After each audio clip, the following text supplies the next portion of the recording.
De volta a Brasília, ainda os efeitos da eleição na Venezuela. Senadores da oposição querem convocar o assessor especial da presidência, Celso Amorim, e o chanceler Mauro Vieira para explicar a situação do país, da Venezuela. A repórter Marília Ribeiro, voltando aqui ao Jornal Jovem Pan, qual a principal crítica desses parlamentares? Marília. Tiago, os parlamentares falam que faltou a reação do governo brasileiro em relação ao resultado das eleições que aconteceram lá na Venezuela neste final de semana. O presidente do PP, o senador Ciro Nogueira, acabou usando as suas redes sociais para poder criticar o governo e também para poder falar dessas convocações que devem acontecer no retorno dos trabalhos lá no Senado Federal. Ele falou que deve ser convocado o ministro das Relações Exteriores, Mauro Vieira, e também o assessor de assuntos internacionais do governo, Celso Amorim. Ele que esteve também lá na Venezuela para acompanhar essas eleições. Chegou lá na sexta-feira, mas já retornou aqui ao Brasil na manhã desta terça-feira. Tiago, e vale a gente também trazer aqui que a líder do PP lá no Senado Federal, a senadora Tereza Cristina, também reforçou essas convocações que devem acontecer e ainda disse que vai enviar um convite à embaixadora do Brasil na Venezuela, Gilvânia Maria de Oliveira, para que ela também possa prestar esclarecimentos aqui no Senado Federal. Tiago, o senador Chico Rodrigues, ele foi até a Venezuela e acompanhou essas eleições. Ele, que é o presidente do Grupo Parlamentar Brasil-Venezuela, criticou a resistência do Conselho Nacional Eleitoral em divulgar as atas das mesas de votação e nós vamos ouvir agora o senador. Nós verificamos no domingo, no dia da eleição, um processo de normalidade nas votações. No entanto, a partir da noite, quando começaram as apurações, nós vimos que alguma coisa estava errada. E é exatamente a não divulgação das atas pelo Conselho Nacional Eleitoral da Venezuela que criou esse mar de dúvida em toda a opinião pública venezuelana e mundial. Tiago, então, no retorno dos trabalhos aqui no Senado Federal, que deve acontecer nessa próxima segunda-feira, dia 5 de agosto, um dos assuntos na pauta do Senado é a questão das eleições lá na Venezuela. Tiago. Pois é, como você disse, não é, Marília? Apesar do recesso, o presidente do Senado também se manifestou. O que ele disse?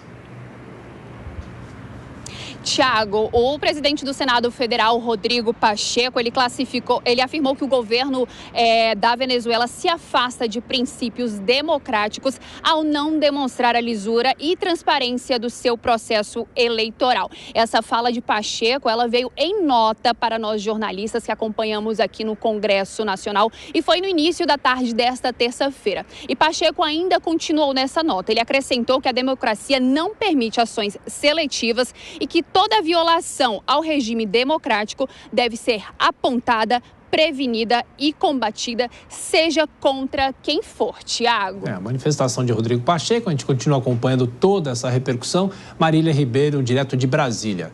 Bom, Dora Kramer, a pergunta que eu faço para você é a seguinte: claro que há uma mobilização e uma crítica ao que acontece na Venezuela, mas quando os parlamentares querem convocar a chancelaria brasileira, é politizar o assunto ou não, Dora? Gente, Congresso é uma casa política e uma das funções dessa casa é fiscalizar o Poder Executivo. Portanto, essa convocação eu acho que é perfeitamente normal. O que não é normal é no que, às vezes, essas convocações se transformam, né? Então, que aí as pessoas não têm o menor decoro e aí não fazem direito à sua função de fiscalização. Aí vão para bagunça, vão para provocação, vão para lacração de internet, entendeu? Então, é preciso separar. Agora, você vê, né? O senador Pacheco se pronuncia, representa o Legislativo. O TSE já deu a opinião do Judiciário na hora que cancelou o envio dos observadores. Está faltando o Poder Executivo. Pois é, Kobayashi. De qualquer forma, a chance de uma convocação como essa e o que eles podem falar no Congresso Nacional sobre a eleição da Venezuela? Você sabe que essa é a grande questão para o que se torna esse tipo de convocação, como que falava a Dora, né? Porque não é o que eles devem falar. A convocação se dá para eles perguntarem. E muitas vezes o que a gente vê são parlamentares fazendo discursos no tempo das perguntas, ou seja, pouco interesse em, de fato, entender como é que o governo e o Poder Executivo está lidando com a questão. As convocações de ministros de Estado devem se dar para fiscalizar com perguntas, com questões que nem sempre são levadas a sérias, nem por aqueles que deveriam perguntar e muitas vezes por outros que não respondem, simplesmente saem pela tangente e ignoram completamente as questões que, vez ou outra, são feitas seriamente também. Se esta convocação acontecer aos dois, ao Mauro Vieira e ao Celso Amorim, se isso for levado adiante, tomara que a gente tenha ali no nosso Congresso Nacional a chance de ver parlamentares fiscalizando por perguntas e os dois respondendo seriamente a tudo que lhes for questionado.